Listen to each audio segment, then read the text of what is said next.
खुला करा के 10-20 टकिया पर बड़ चढ़ा के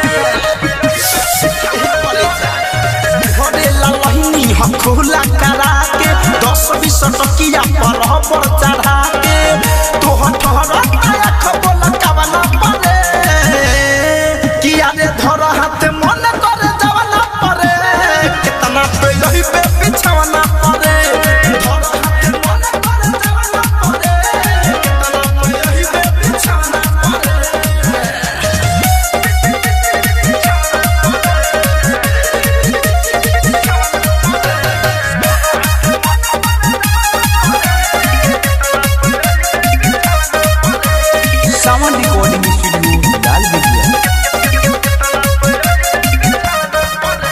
तोहरे पनटल लुटाई खत्म होई त जाके पेटीएम कराई तोहरे पनटल लुटाई खत्म होई त जाके पेटीएम कराई अब डर नहीं बात कोनो मावना से रे किया रे धर हाथ मन करे जवना परे कितना पे रही बे बिछवना परे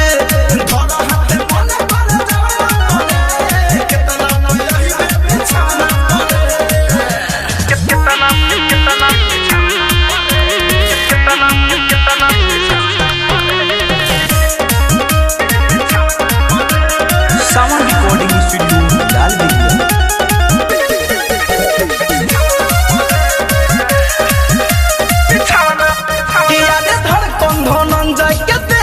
राइट संदेश धारा दी महनी अरे धनंजय के दे देना तोहनी राइट संदेश धारा दी महनी न विवेक बुझी तोर भावना के रे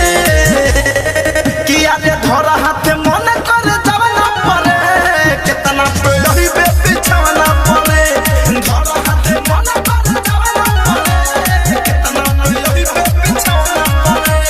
तोहरे ललहिनी हम खुला करा के 10-20 टकिया पर बड़ चढ़ा के तोह ठहरा आया खबल कवना परे किया रे धर हाथ मन करे जवना परे कितना पे रही बे बिछवना परे धर हाथ मन करे जवना परे कितना पे रही बे बिछवना परे। आरसीएम म्यूजिक न्यू ऐप अभी डाउनलोड कीजिए हमारे गूगल प्ले स्टोर से और पाए भोजपुरी लोकगीतों का एक से बढ़कर एक ऑडियो वीडियो सॉन्ग बिल्कुल मुफ्त।